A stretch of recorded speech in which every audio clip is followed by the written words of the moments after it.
Sharp Aquos Sense 9. Jadi ini adalah HP mungil yang sangat menarik ya.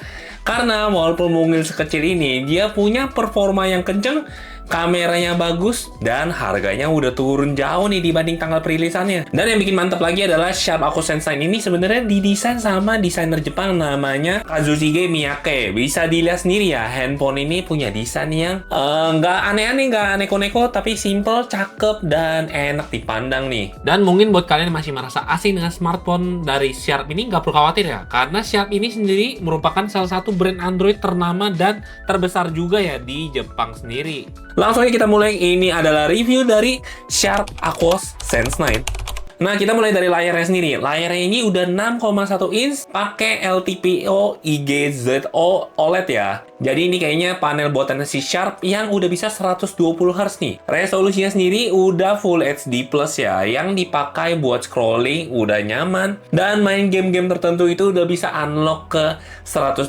fps atau lebih dari atas 60 ya. Jadi pengalaman main dan juga scrolling udah pasti smooth banget di sini. Dan tentunya karena dia AMOLED, dia udah support HDR ya, yang kalau kita pakai buat nonton Netflix udah support nih, udah muncul HDR-nya.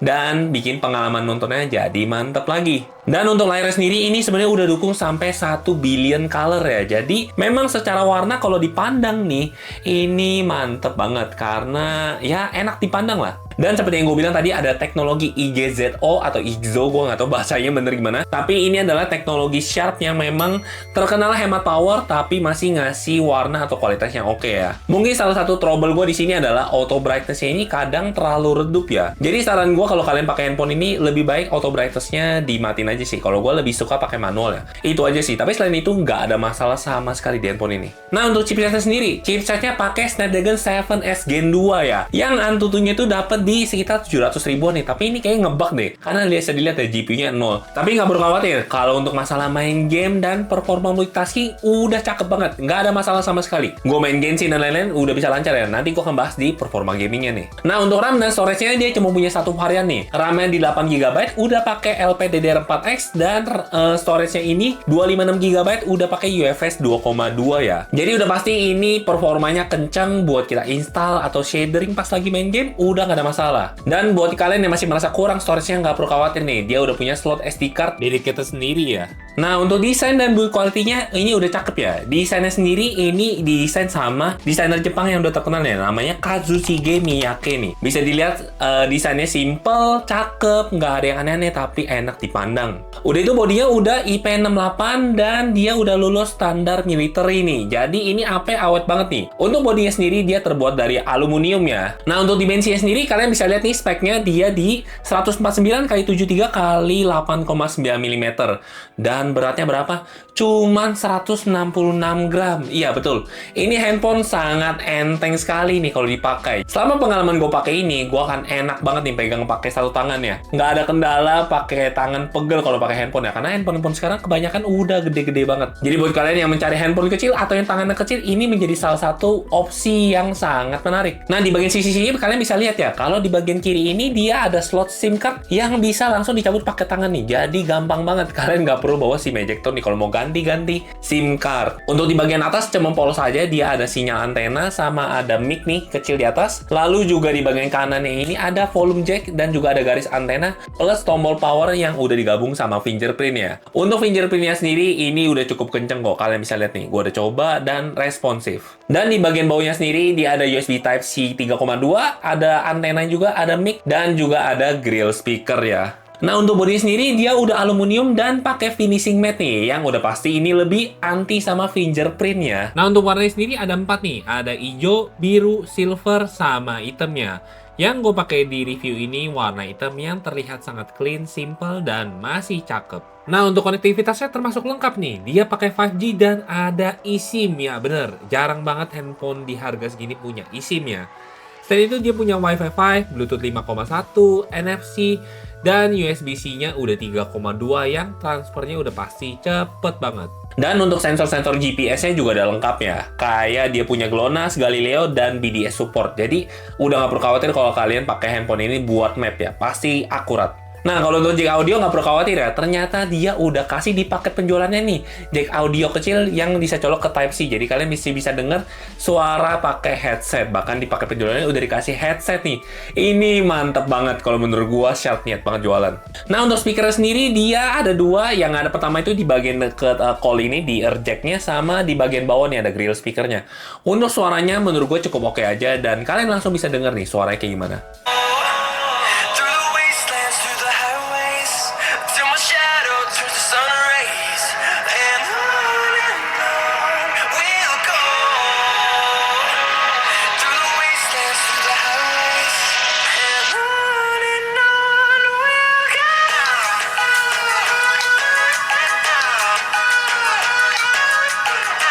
Nah, untuk OS dan fiturnya, ini dia mulai dari Android OS 14, tapi pas kalian buka ini, pasti udah dapat update Android 15 ya.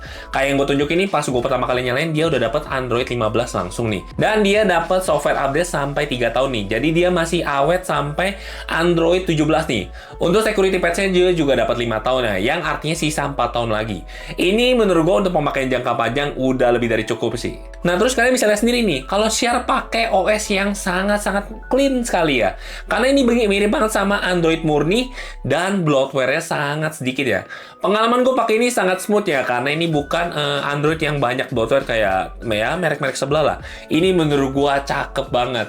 Walaupun begitu, dia masih punya banyak fitur-fitur khusus ya. Yang kalian bisa lihat nih di sini. Dia bisa block spam call, masih ada gaming mode, ada juga buat baterai protection, jadi kalian bisa charge sampai 90% dan dia akan langsung jadi direct charging nih. Ini secara nggak langsung bisa dibilang ini bypass charging kali ya. Nah, salah satu fitur yang gue suka adalah kalian bisa langsung tarik kanan atas dan ini bisa screenshot nih. Ini gue sering banget pakai buat nge-screenshot di handphone ini ya, karena jadi lebih gampang. Overall, untuk pengalaman OS, menurut gue nggak perlu diraguin nih. Ini Android OS murni yang sangat lancar banget. Nah, untuk baterai sendiri, dia 5000 mAh, bisa support sampai 36 watt fast charging nih. Tapi di kotak charger cuma dapetin 30 watt ya. Untuk nge-charge dari 20% sampai 100 itu cuma butuh waktu sekitar 1 jam sampai 1 jam 15 menit ya. Untuk YouTube, gue udah coba, dia 30 menit itu berkurang 3-4%, dan kalau main Honkai Star Rail itu 9-10%an lah. Ini masih tergolong awet banget pakai handphone ini. Nah, untuk kamera, ini mantap banget nih. Karena kenapa? Di kamera main dan ultrawide-nya ini punya sama-sama 50 megapiksel nih. Bedanya cuma di aperture-nya aja, kalau di main kamera itu dia 1,9, dan kalau di ultrawide-nya itu 2,2 ya. Untuk kedua kamera ini ngerekamnya bisa sama-sama di 4K 30 fps ya. Tapi kalau ini main kamera itu dia unlock 60 fps di 1080 nih. Udah itu dia punya electronic image stabilizer ya. Jadi udah nggak perlu khawatir kalau kalian bawa ini sambil jalan karena dia udah cukup stabil. Kamera selfie-nya 32 megapiksel dan rekamnya bisa sampai Full HD nih. Untuk hasil foto-fotonya menurut gue ini bagus banget. Di range harganya ini menurut gue cakep. Untuk hasil videonya kalian bisa lihat ya, selama dia punya pencahayaannya oke, dia bisa ngasilin detail yang bagus banget, bahkan di malam hari nih.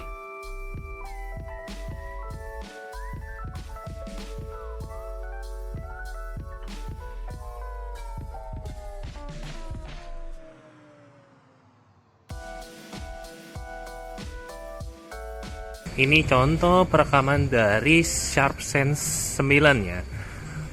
Ini gue rekam di Full HD 60 fps dan dia udah ada stabilizer ya. Ini bisa dilihat cukup stabil maksudnya. Kenapa saya mulut gue? Tapi entah kenapa di layar gue kayak kurang smooth ya kelihatannya. Tapi mungkin hasilnya akan lebih bagus sih. Nanti gue akan double check lagi. Habis itu gue langsung ke 4K aja kali ya. Nah, ini untuk 4K-nya di 30 fps ya, dia maksimal.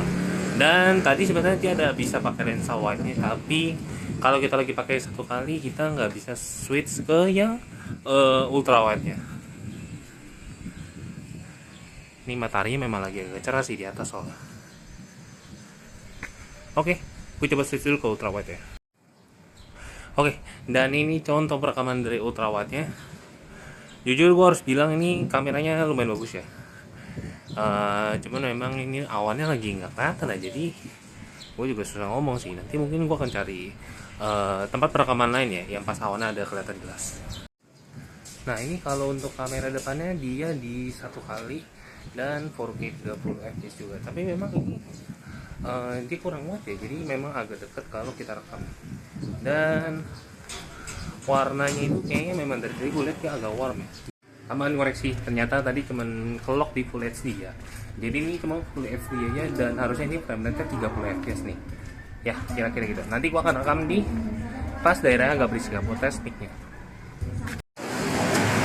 Oke, ini gua tes lagi video ya. Ternyata tadi gua kena matahari itu langsung merah ya. Jadi ternyata normal kok. Jadi tadi itu gua kayak pas lagi agak sore ya, jadi mataharinya langsung dari ke muka. Ini kalau dia lagi ini normal kok. Untuk kualitas mukanya bagus. Nanti gua akan coba lagi deh di tempat lain. Oke, ini contoh perekaman malam hari di Sharp AquaSense 9 ya. Ini dia 4K 30 fps dan cakep sih ini. Warnanya bagus. Ya, ini mantap ya. Menurut gua hampir gak ada noise loh. Mungkin ini karena agak cerahan. Pas gua lagi jalan balik, mungkin gua akan kasih lihat ya kan. Kasih lihat di tempat gue biasa yang agak gelap banget itu. Tapi kalau di kondisi yang remang-remang tapi masih pakai cahaya, ini bagus banget, sumpah. Nggak expect sih. Gue akan switch ke 0,6 ya. Oke, ini kalau di 0,6 di ultrawide-nya di Full HD dan hasilnya juga bagus. Gua lihat ini minim noise, tapi memang diberi main kamera jauh lebih bagus sih pastinya. Tapi ini menurut gue untuk kualitas 0,6-nya bagus nih. Dan ini kalau kamera selfie-nya dia cuma bisa Full HD 30 fps dan expected lah ya. Untuk kualitasnya memang masih ada noise ini masih bisa kelihatan lah ya. Tapi menurut gua untuk di bagian muka masih cukup jelas tuh. Jadi ini masih oke banget.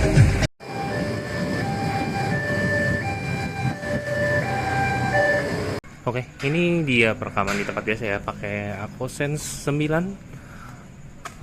Ini 4K 30 fps dan bisa lihat ya hasilnya sih di malam hari ini oke banget ya menurut gua. Nah ini kalau ultrawide ya di tempat biasa aja kayak gini. Ya ini cukup normal ya kalau ultrawide masih banyak noise. Tapi yang tadi memang main kameranya mantap sih menurut gua. Nah ini kalau untuk kamera depannya ya standar aja lah ya. Kualitasnya oke, masih kelihatan jelas tapi memang ya kalau kurang cahaya ya normal lah ya kayak gini kira-kira. Gitu aja contohnya. Nah, sekarang gaming. Ini pasti banyak yang nunggu juga. Handphone kecil emang performanya gimana? Kalau menurut gue, performanya ini udah mantep ya.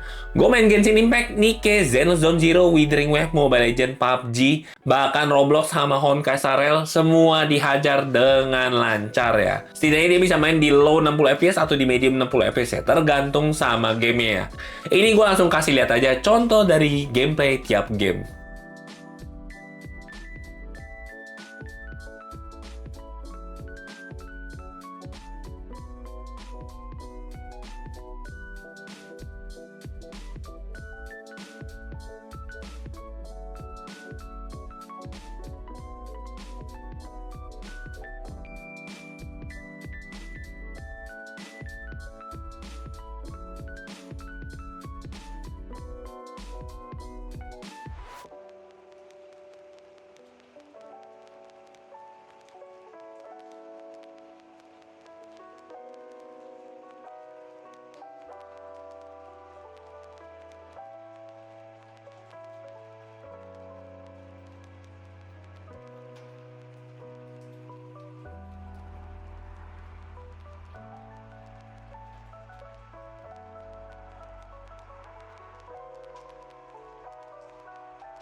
Nah, sekarang pakai penjualannya sendiri. Udah pasti ada handphonenya, ada dapat casing juga nih, dapat casing bening yang kalian bisa langsung pakai. Charger juga udah ada dengan Type-C to Type-C kabel, ini bisa sampai 30 watt. Lalu ada quick start guide-nya, ada yang menarik apa? Betul, di sini dikasih headphone nih.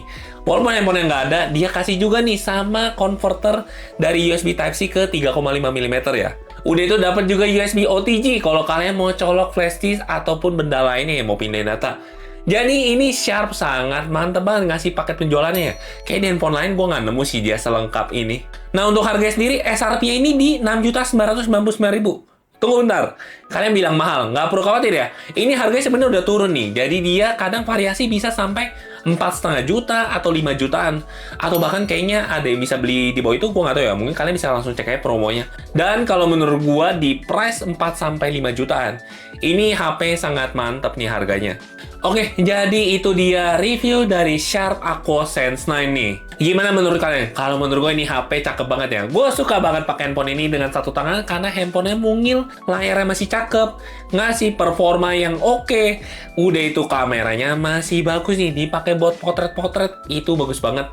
Video pun juga masih bagus nih. Apalagi dia masih bisa rekam sampai 4K 30 fps ya. Baterainya juga aman nih dipakai seharian. Dengan 5000 mAh, dengan bodi sekecil ini awet banget. Udah itu yang paling gue suka adalah OS-nya ini sangat minim bloatware ya. Ini mirip banget sama Android murni dan dia masih bisa dapat update sampai 2 tahun lagi nih, sampai Android 17 ya. Nah, terus handphone ini buat siapa? Menurut gue ini buat yang kalian suka handphone kecil, mau performa kenceng dan dia masih bisa foto-foto bagus nih. Oke, jadi itu aja review dari Sharp Aquos Sense 9. Kalau kalian suka dengan video ini, jangan lupa like. Kalau nggak suka boleh dislike. Kita ketemu lagi di video berikutnya ya.